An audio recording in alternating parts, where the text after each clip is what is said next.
Many non-Sikhs are under the impression that Sikhi permits the consumption of alcohol. In actual fact, Sikhi prohibits the consumption of alcohol, particularly when it comes to intoxicating and recreational purposes. Alcohol distorts our minds and actions. It damages our spiritual bonds, not to mention how alcohol is nefarious for creating many of the world's problems and ruining people's personal lives. From my observations, the consumption of alcohol is a byproduct of the Punjabi culture. The Punjabi culture has been around for thousands of years, and sometimes it comes down to picking between the Punjabi culture and Sikhi, and we should always pick Sikhi. Alcohol is also one of the reasons why the image of a Sikh has gone from being this to this.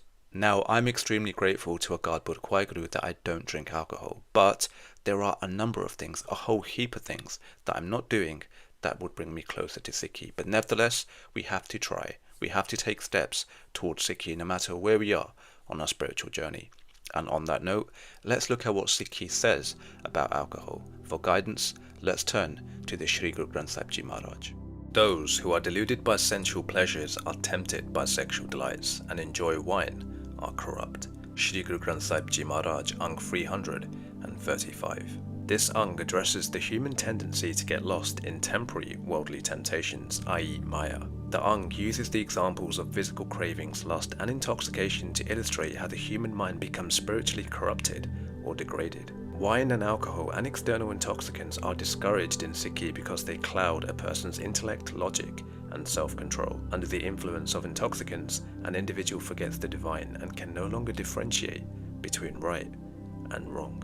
So let good deeds be your distillery and truth your molasses. In this way, make the most excellent wine of truth. Shri Guru Granth Sahib Ji Maharaj, Ang 553. This Ang uses the metaphor of brewing and distilling to explain how to live a spiritual, honest and morally upright life. Your actions and daily conduct are the vessel or the process where things are made.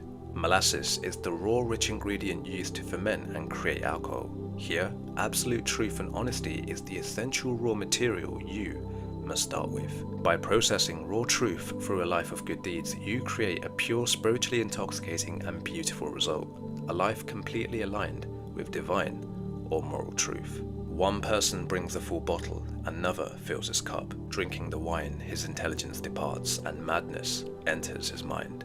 He cannot distinguish between his own and others, and he is struck down by his Lord and Master. Drinking it, he forgets his Lord and Master, and he is punished in the court of the Lord.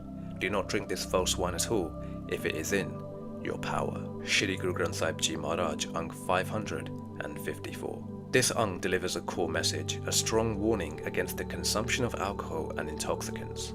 The Ang breaks down the negative spiritual and mental impacts of drinking. It warns that alcohol drives away a person's wisdom and replaces it with foolishness or madness. Under the influence, a person loses the ability to distinguish right from wrong, or what belongs to them versus what belongs to others. Drinking causes a person to forget their creator, i.e. Agal Purkh Waheguru, leading to spiritual ruin and accountability in the divine court. Even if wine is made from the water of the Ganges, O saints, do not drink it.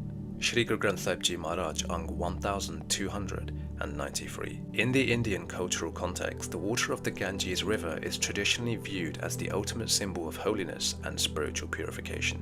However, Gurbani states that if you take that holy water and ferment it into wine, a person walking the spiritual path, a saintly person in other words, still must not consume it. External association with something holy does not purify a toxic or negative substance. No matter how pure or high quality the ingredients are, alcohol and mind-altering intoxicants are fundamentally rejected in Gurmat because they lead to a loss of awareness and distance a person from the remembrance of God.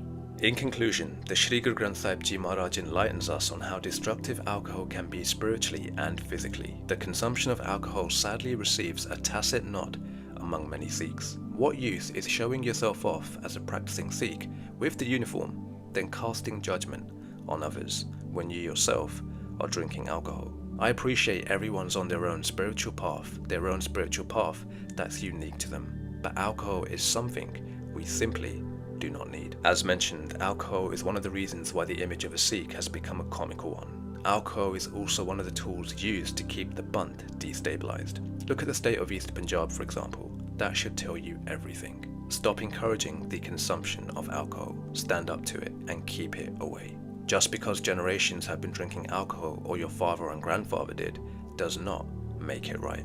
If you're following Sikhi or trying to follow Sikhi, then keep alcohol away. It's not cool, it's not trendy, and you should not have to use it to give yourself a mask of confidence. Instead, embrace your natural self, enjoy the organic delights of life in tune with Good Barney.